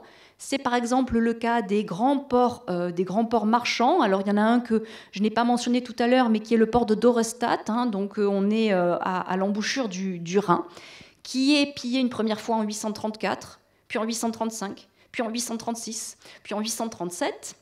Au passage, ça nous montre aussi la capacité des marchands de Dorestadt à régénérer un certain nombre de richesses. On ne va pas repiller un endroit où il n'y a plus de richesses. Donc, si les Vikings reviennent d'une année sur l'autre, c'est qu'il y a un très fort dynamisme économique à Dorestadt à cette époque-là. Et puis, ils s'en prennent aussi à des villes plus importantes. C'est le cas de Nantes en 843, et puis même Paris, qui est mise à sac une première fois en 845. Et à partir de ce moment-là, non seulement les Vikings commencent à pénétrer à l'intérieur des terres, mais ils commencent à avoir une autre idée. Ils commencent à se dire que piller à la belle saison, c'était ce qui se passait jusque-là. On arrive au printemps, à l'été, et puis on repart, parce qu'on ne va pas regagner ces fjords glacés en plein mois de décembre. Ça va être un petit peu compliqué de réatteindre le port. Oui, mais pourquoi repartir pour revenir la saison d'après ? On pourrait peut-être s'installer pour passer l'hiver. En plus, le climat, il est un petit peu moins glacial du côté de chez les Francs ou de chez les Anglo-Saxons. C'est un peu plus humide chez les Anglo-Saxons, mais enfin, c'est quand même un peu moins froid que les confins norvégiens. Et donc, au milieu du IXe siècle, ils commencent à mettre en place les premiers camps pour hiverner. C'est une bonne idée du point de vue du pirate. C'est terrible pour le monde occidental, puisque à partir de ce moment-là, il n'y a plus de répit nulle part. Jusque-là, on craignait les attaques sur les littoraux à la belle saison. Désormais, on va pouvoir craindre les attaques partout, n'importe quand. À partir des années 860, on entre même dans une nouvelle phase. Là, je vous ai repris un petit peu les trois phases assez traditionnelles, où le phénomène s'accentue encore davantage et change même de nature, particulièrement en Angleterre. Jusque-là, les bandes vikings étaient assez petites. On agit avec une poignée d'hommes. Et à partir des années 860, là aussi, un certain nombre de Vikings commencent à se dire que l'union fait la force et que plutôt que d'attaquer avec des petites poignées d'hommes par-ci, par-là, on pourrait se regrouper pour former ce que les historiens ont pris l'habitude d'appeler la grande armée. Alors, le terme est un peu impropre parce que armée, ça donne l'idée de quelque chose, vous savez, un peu les armées napoléoniennes, de quelque chose de bien constitué, de bien organisé. Ce n'est pas vraiment le cas. Et puis surtout, c'est des alliances qui dépendent un petit peu des circonstances, en fonction des accords ou des désaccords des uns et des autres, tout ça peut se reconfigurer. Quoi qu'il en soit, pendant une bonne dizaine d'années, une grande partie de l'Angleterre est ravagée par cette grande armée qui prend des formes un peu mouvantes en fonction des saisons, jusqu'à arriver face aux armées d'Alfred, notre Alfred qu'on a vu tout à l'heure, dans le sud de l'Angleterre, à la petite étoile que vous avez sur la carte. On est en 878. Et là, c'est une grande défaite pour les Vikings. C'est une grande victoire pour Alfred à Edington. Et c'est une étape importante parce que ça marque le repli, et le repli définitif des Vikings, non pas hors d'Angleterre, mais sur la partie nord-est de l'Angleterre, la partie en gros en rouge que vous avez ici sur la carte, ce qui prend plus tard le nom de Danelaw, littéralement le pays de la loi danoise, donc le pays soumis à la loi danoise. Pourquoi je vous ai raconté tout ça ? Eh bien parce que quand Ottar arrive à la cour d'Alfred dans les années 880, on en est là. La bataille d'Edington vient d'avoir lieu. Ça fait une dizaine, même une quinzaine d'années que les Vikings ravagent l'Angleterre et ils viennent d'être stoppés pour la première fois par les armées d'Alfred. Et donc, qu'est-ce que vient faire un Norvégien à la cour du champion du monde anglo-saxon, qui incarne la résistance anglo-saxonne face aux Vikings? Qu'est-ce que vient faire Ottar dans cette histoire? Eh bien, malheureusement, il ne nous le dit pas. Il ne précise pas les raisons pour lesquelles il est venu en Angleterre. Mais sa présence à ce moment-là, à cet endroit-là, est intéressante parce qu'elle souligne que les relations entre les Vikings et le reste de l'Europe, donc ici en l'occurrence l'Angleterre, sont complexes et qu'on ne peut pas les réduire à de simples affrontements violents, de simples affrontements militaires. On ne sait pas pourquoi il est là, mais quand on lit son récit, de toute évidence, il n'y a aucune hostilité entre Ottar et Alfred qui l'accueillent à bras ouverts. On est vraiment dans un contexte d'échange pacifique. Et d'ailleurs, Ottar a pris soin d'amener des cadeaux de prix à Alfred. En particulier, il précise qu'il lui a apporté des dents de morse, donc de l'ivoire de morse, ce qui est un des cadeaux les plus précieux qu'on puisse faire à cette époque-là. Alors pourquoi est-il là? Pour faire des échanges commerciaux? Peut-être. Mais on peut envisager en fait plein d'hypothèses. Peut-être qu'il est aussi venu prodiguer ses conseils et partager ses talents de navigateur et de viking auprès d'Alfred pour l'aider dans sa lutte contre les vikings. Vous allez me dire, bah, quelle drôle d'idée, un viking qui viendrait aider à lutter contre les vikings. En réalité, c'est un cas de figure qui se fait de plus en plus fréquent à mesure qu'on avance dans le temps, et ce ne serait pas la seule et unique fois qu'on voit un viking prêter main forte à un roi occidental, à un roi chrétien, contre d'autres vikings. L'exemple le plus connu qu'on ait, eh bien, c'est celui de la Normandie. On est une trentaine d'années plus tard, donc vous voyez juste une génération d'écart, hein. En 911, donc de l'autre côté de la Manche, cette fois-ci, ça n'est plus un roi anglo-saxon, mais c'est un roi carolingien, dénommé Charles le Simple, qui accorde à un chef viking, un dénommé Rollon, un territoire pour pouvoir s'installer. Alors, pas n'importe quel territoire, le territoire autour de l'embouchure de la Seine, territoire que Rollon a la charge, a la mission de protéger. C'est très malin de la part du roi carolingien, parce que si vous confiez l'embouchure de la Seine à protéger, vous protégez par la même occasion, bah oui, Paris. Paris qui a déjà subi, on en est resté au premier siège de 845, mais en 911, on en est déjà à 4 sièges. Donc ça commence à faire beaucoup. C'est un accord donc, qui a été conclu donc, en 911 et qui a apporté ses fruits. Dans un premier temps, Rollon, vous le voyez, est à la tête d'un petit territoire. C'est le petit territoire en jaune clair, hein, vraiment autour de l'embouchure de la Seine. On est encore très très loin du puissant duché de Normandie. Mais au fil des générations, les successeurs de Rollon agrandissent le territoire qui devient un duché. Alors, quelle est la nature des liens entre Ottar et Alfred? Est-ce qu'on est dans quelque chose d'un petit peu similaire à ce qu'on peut avoir entre Rollon et Charles? Probablement pas, puisqu'on n'a plus d'autres traces d'Ottar. S'il s'est installé, on n'en a pas de mention, on n'en a pas de récit. Et puis, on peut aussi imaginer que Ottar soit juste un invité de passage. C'est aussi une autre possibilité.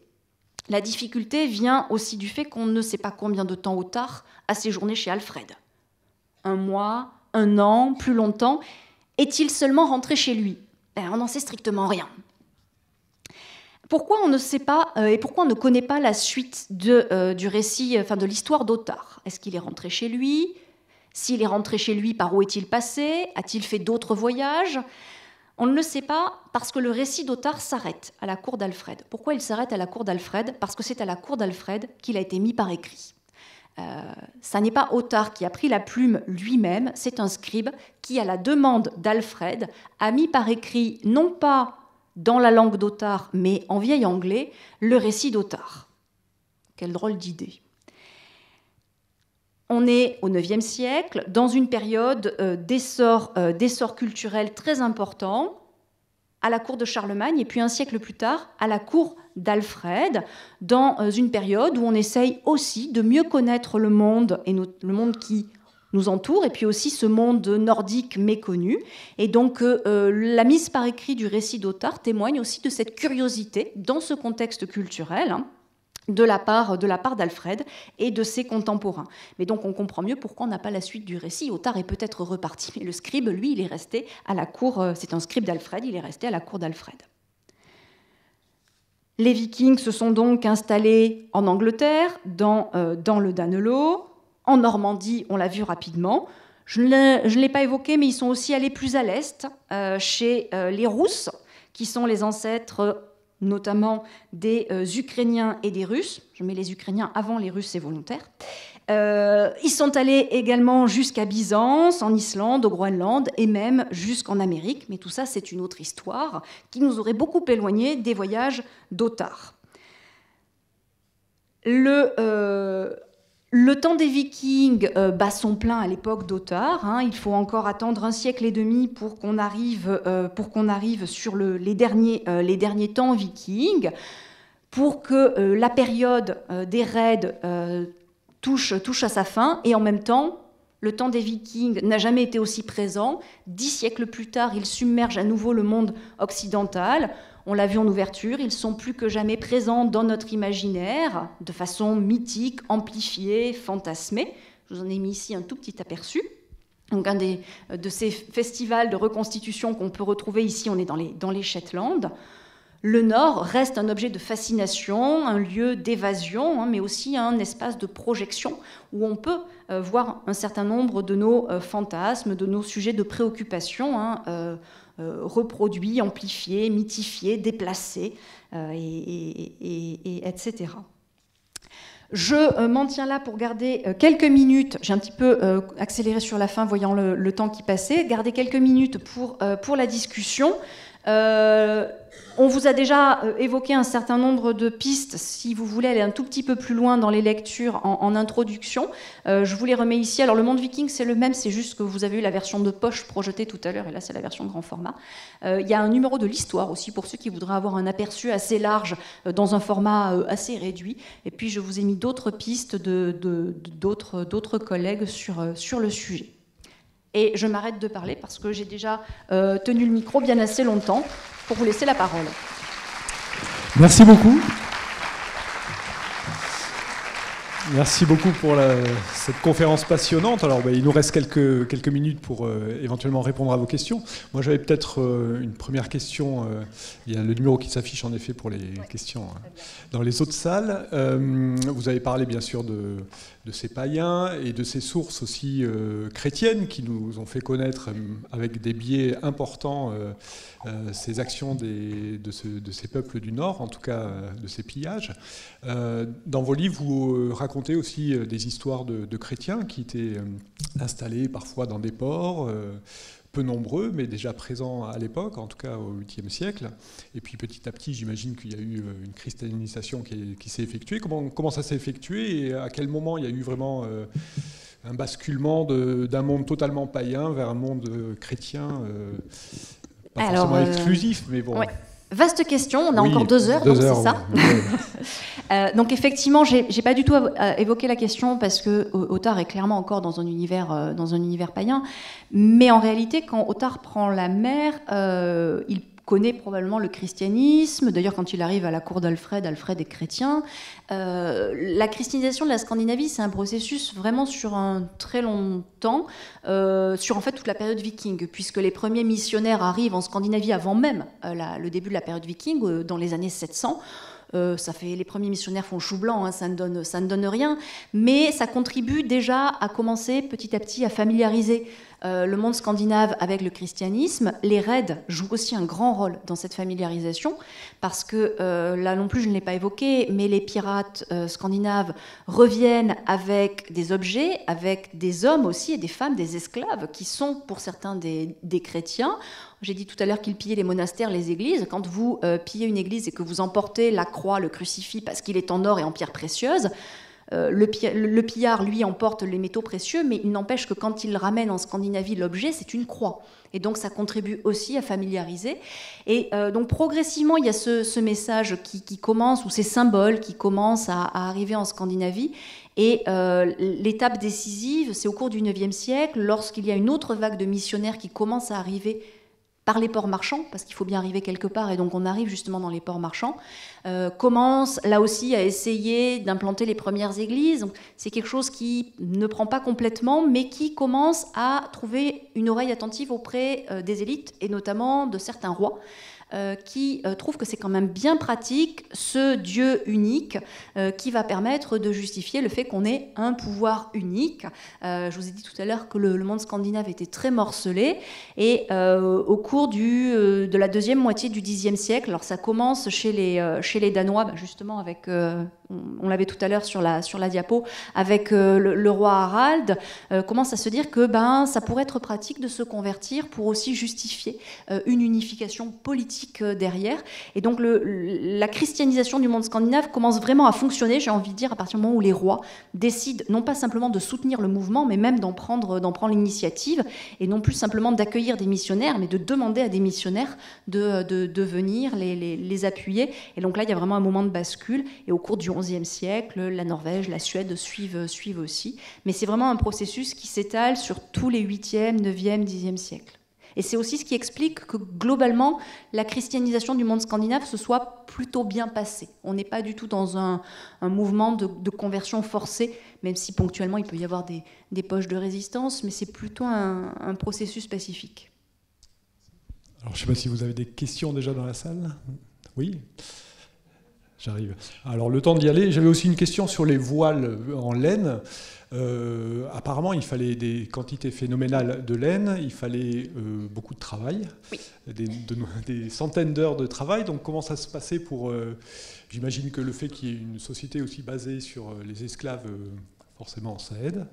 Mais il fallait des ressources considérables pour ne faire qu'une voile. Oui, je l'ai dit rapidement. En fait, les sociétés scandinaves sont des sociétés maritimes, mais sont en fait, avant même d'être des sociétés maritimes, des sociétés foncières et terriennes, puisque pour construire un bateau, il faut du bois et il faut de la laine. Le bois, ça ne pousse pas sur la mer, et les moutons qui fournissent la laine, ça ne pâture pas sur la mer non plus. Donc, il faut vraiment des ressources de la terre. Et là, c'est l'archéologie expérimentale qui a permis d'en savoir un peu plus. On a effectivement pu évaluer, alors j'ai plus les chiffres précis en tête, mais c'est assez astronomique effectivement la quantité de laine qu'il faut pour une voile, pour une seule voile, et la quantité de travail que ça représente. Et donc pour équiper toute une flotte de navires, même si on considère des petites flottes, mais même si vous prenez 10 navires, eh bien, il va falloir énormément de laine pour cette dizaine de navires. On a très peu d'informations, hein, parce qu'on n'a aucun texte qui va nous raconter comment ça se passait pour fabriquer les voiles, ça serait trop beau. Mais effectivement, la présence d'une main-d'œuvre servile, hein, donc d'esclaves ou de non-libres, a certainement joué un rôle dans cette fabrication des voiles. C'est pas possible pour un seul individu, de toute façon, ou même un tout petit groupe d'individus, de produire autant, de tisser autant de laine pour autant de voiles. Alors, vous avez dit que les lapons, on les appelait plus des lapons. Pourquoi ? Parce que c'est un exonyme, donc c'est un nom qui a été donné par les peuples extérieurs aux Lapons, et c'est un terme qui est péjoratif en réalité, qui veut dire, alors je ne sais plus exactement, mais qui renvoie à l'idée de haillons, qui veut dire couvert de haillons ou habillé de haillons, donc c'est un terme péjoratif qui n'est plus employé. On est revenu au terme plus proche employé par les sociétés, ces cultures-là, qui est le terme de Sam ou de Sami. Et c'est pour ça, tout simplement, parce que c'est considéré comme péjoratif. Mais je le précise souvent parce qu'en fait, on a encore souvent le terme de Lapon en tête et pas celui de Sam ou de Sami. Donc c'est pour ça que je redonne souvent les deux. Alors, une question qui nous vient d'une autre salle qui demandait en fait, finalement, quel était le statut de la Finlande, ou en tout cas de la zone finlandaise actuelle, par rapport à ce monde scandinave. Est-ce qu'il était totalement exclu de cette culture, ou quel était le lien qu'il pouvait y avoir ? Alors, ils ne sont pas totalement exclus. Hein. Tout à l'heure, je vous disais qu'on pouvait avoir des mercenaires, des aventuriers qui viennent d'un peu partout. Il y en avait probablement qui arrivaient de Finlande. Mais c'est vrai qu'on n'intègre pas, et aujourd'hui encore, hein, on n'intègre pas la Finlande dans la Scandinavie.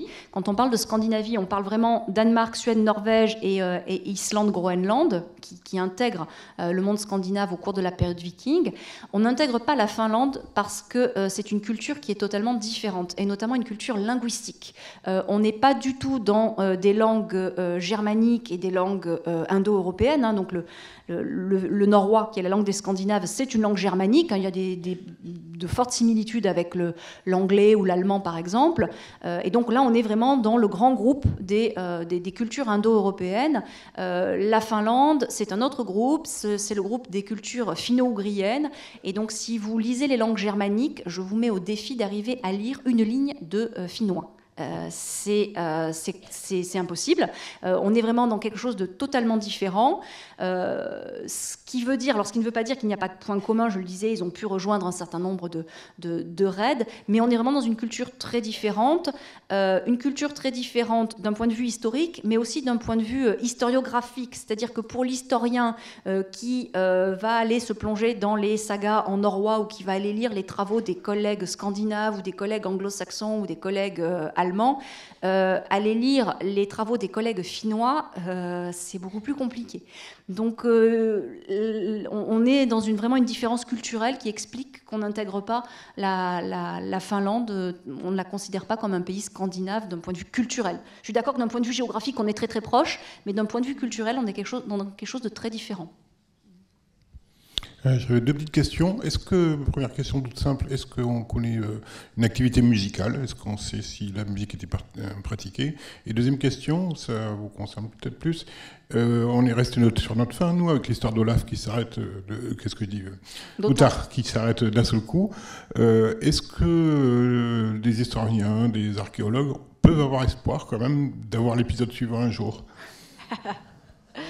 Alors, sur la musique, oui, on a retrouvé quelques instruments de musique. Alors là, la difficulté, c'est que d'un point de vue archéologique, il y a quand même des matériaux qui disparaissent. Donc on a retrouvé ce qui se préserve. On a retrouvé quelques flûtes, quelques lyres qui servaient probablement à des sortes de harpes ou enfin, d'instruments à cordes. De façon surprenante, on n'a pas retrouvé de tambour, par exemple, mais le tambour, avec la peau, le bois a pu totalement disparaître. Et puis les spécialistes, alors moi je ne suis pas du tout spécialiste de ces questions-là, mais les spécialistes pensent aussi qu'on pouvait utiliser d'autres formes de percussion, à commencer par le bouclier. On peut aussi taper sur le bouclier pour faire du bruit. Mais oui, on a des traces. Alors, des traces de musique viking, non, enfin ça c'est impossible à reconstituer. La musique dite viking actuellement n'a strictement rien à voir avec les musiques de l'époque, mais on a retrouvé des instruments qui laissent entendre que oui, on pratiquait de la musique. Alors la deuxième question, je crains que ça ne soit très très difficile. Parce qu'en fait, on ne pourra, quand bien même on trouverait la tombe d'Ottar, on n'arrivera pas à associer la tombe d'Ottar à son récit. En fait, on est dans des cas de figure. La plupart du temps, on a une mention, alors dans un texte ou sur une inscription, sur une pierre comme celle que je vous ai montrée tout à l'heure, Toki le Viking. On ne sait rien d'autre de Toki le Viking et on ne saura probablement jamais rien d'autre de Toki le Viking. Il y a quelques cas exceptionnels, mais c'est vraiment en l'occurrence, je pense à une femme dont on a une partie de l'histoire grâce à des pierres runiques. On a une autre partie de son histoire grâce à une inscription dans un livre de prière de l'abbaye de Reichenau, donc on est du côté du lac de Constance, et on a retrouvé sa tombe. Mais là, c'est vraiment donc on a un prénom à mettre sur le squelette qu'on a retrouvé, mais c'est vraiment un cas exceptionnel. Pour Ottar, malheureusement, je ne vois pas trop, même avec les techniques les plus avancées, parce que quand bien même on trouverait un corps et on ferait des analyses ADN, on n'a pas d'ADN qui nous permettrait d'identifier la famille d'Ottar. Et donc, je crains qu'on n'ait pas la suite de l'histoire, malheureusement. Mais ce qui laisse la porte ouverte à toutes les suites qu'on veut imaginer. Alors, on a encore plein de questions, mais on va devoir terminer parce qu'il est déjà un peu 8 heures passées. Une dernière question peut-être qui aussi fait partie finalement des images qu'on a de ces... alors là, c'est pas des enterrements, mais c'est ces navires qui brûleraient avec un défunt, etc. Donc j'imagine qu'au niveau, ne serait-ce qu'archéologique, prouvé qu'il y a eu des bateaux qui ont été utilisés comme ça. Et qui alors, ont d'un point de vue brûlé archéologique, c'est pas possible, puisque par définition, s'il a brûlé, il n'a pas laissé de traces. Voilà. Donc qu'en est-il de cette image finalement? Ouais, alors c'est une image qui en fait provient essentiellement de deux textes, qui n'est pas beaucoup, de deux textes. Un texte qui est produit par un dénommé Ibn Fadlan, qui n'évoque pas des pratiques scandinaves, mais qui évoque des pratiques qu'il a observées chez les Rousses, c'est-à-dire ces gens qui alors proviennent en partie de Scandinavie, mais se sont implantés du côté de la Russie et de l'Ukraine actuelle. Et on est dans des cultures qui mélangent énormément d'influences, donc des influences scandinaves, slaves, issues des steppes d'Asie centrale. Donc c'est un texte qui pose beaucoup de problèmes. Et donc on n'est pas du tout sûr qu'on soit dans des pratiques scandinaves. Et le deuxième, ce sont les funérailles du dieu Balder, qui ont effectivement lieu sur un bûcher. Mais il s'agit des funérailles d'un dieu. Donc de là à conclure. Et ces deux textes sont venus en fait un petit peu fusionner ou s'agréger à ces fameux bateaux-tombes que j'évoquais tout à l'heure. Il y a bien l'idée du bateau en contexte funéraire, mais je pense que d'un point de vue cinématographique et visuel, c'est quand même beaucoup plus impressionnant de mettre le feu à un navire, alors en général avec une flèche lancée depuis le rivage par un archer particulièrement habile, que de voir des petits bonhommes en train de pelleter de la terre sur un bateau-tombe pendant des heures. Je pense que ça rend beaucoup moins bien. Mais voilà, on n'a pas d'attestation archéologique, donc je ne vous dis pas que ça n'existe pas, mais c'est une pratique qui était probablement assez marginale. C'est pas impossible, hein. La crémation est pratiquée est largement pratiquée même par les Scandinaves à l'époque. Bon, mais on va s'en tenir là. Mais merci beaucoup en tout cas à Lucie Malbos. Et à vous d'avoir suivi cette conférence. Et n'hésitez pas à approfondir en découvrant ces livres parce qu'ils sont passionnants et il y a encore beaucoup de choses à apprendre. Merci.